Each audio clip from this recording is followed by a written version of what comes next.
എൻ്റെ അളിയ അങ്ങനെ താണ്ട് ഒരു സൈക്കിൾ സംഘടിപ്പിച്ചിട്ടുണ്ടോ. ഇനിയിപ്പം നമ്മുടെ കൂടെ ഇവനും കാണും. അങ്ങനെ ഞാൻ നേരെ സൈക്കിൾ എടുത്തിട്ടുണ്ടല്ലോ ആലുവ ഒന്ന് കറങ്ങാന്ന് വിചാരിച്ചു. ഞാനിപ്പം ആലുവയിൽ കാണാം കേട്ടോ. അപ്പൊ ആലുവയിലുള്ള എന്റെ ഫ്രണ്ട്സ് ഒക്കെ ഒന്ന് കമന്റ് ഇട്ടേക്കണേ. അങ്ങനെ ഞാൻ നേരെ അവിടെ ഒരു കടവുണ്ടായിരുന്നു കേട്ടോ. സൈക്കിൾ അവിടെ പാർക്ക് ചെയ്തിട്ടുണ്ടല്ലോ. നേരെ കടവിലോട്ട് ഇറങ്ങി. നമ്മളിനി ഏത് ലോകത്ത് പോയാലുണ്ടല്ലോ നമുക്ക് ആളുകളോട്ടൊരു പരിചയം വേണം. ഇതുപോലുള്ള കടവ്, അമ്പലം, അങ്ങനെയുള്ള പരിപാടികൾ നമ്മൾ ചെയ്തേ പറ്റത്തുള്ളൂ. പിന്നെ എന്റെ കളരിയും അങ്ങനെ എന്തെങ്കിലുമൊക്കെ വഴി ഒപ്പിക്കാം. പിന്നെ ഒരു കാര്യം വെച്ചാൽ നമ്മൾ പെട്ടെന്ന് ഇങ്ങോട്ട് മാറുമ്പോണ്ടല്ലോ നമ്മുടെ കുറെ നല്ല സുഹൃത്തുക്കളെയും നമ്മളെ ഇഷ്ടപ്പെടുന്ന ഒരുപാട് പേരെ നമ്മൾ മിസ് ചെയ്യും.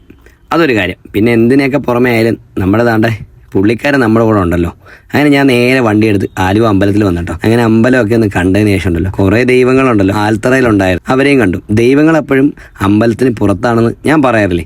അത് കണ്ടോ, ആലുവ പാലത്തിലൂടെ ട്രെയിൻ പോവാണേ. അപ്പം പിന്നെ നമ്മൾ കണ്ടേ നേരെ കുറെ ചേട്ടന്മാർ അവിടെ മീൻ പിടിക്കുന്നുണ്ടായിരുന്നു. ഞാൻ അവരോട് അടുത്ത് പോയി കമ്പനി അടിച്ചു. അങ്ങനെ വലയിടുന്ന ഒരു വീഡിയോ എടുക്കണമെന്ന് പറഞ്ഞപ്പോൾ പുള്ളി എനിക്ക് വേണ്ടി ആണ്ട് ആഞ്ഞു വലയിട്ടു. പക്ഷെ വലയിട്ട ശരിയായില്ലെന്ന് പുള്ളി തന്നെ പറഞ്ഞു. എന്നിട്ട് നമുക്ക് ഒന്നും കൂടെ സെറ്റ് ചെയ്യാന്ന് പറഞ്ഞു. വല പുള്ളി എടുത്ത് ഒറ്റ കയറി. പക്ഷെ എന്താ ആ വല എവിടെയോ കുരുങ്ങിയ വലയുടെ അത് മാറാൻ വേണ്ടിയിട്ടുണ്ടല്ലോ പുള്ളി വെള്ളത്തിലോട്ട് എടുത്ത് ചാടി. കുറെ നേരം ഞാൻ അവിടെ നിന്നിട്ട് സുഭാഷേ എന്ന് വിളിച്ചു. പിന്നെ പുള്ളി പൊങ്ങി വന്നിട്ട് പുള്ളി മറ്റേ നരസിംഹത്തി മോഹൻലാൽ ചാടി വരുന്ന വെള്ളത്തിൽ നിന്ന് പൊങ്ങി വന്നിട്ടെ. എന്തായാലും അത് കിടിലായിരുന്നു. ഇത്രയും വലിയൊരു കൊമ്പായിരുന്നു കേട്ടോ.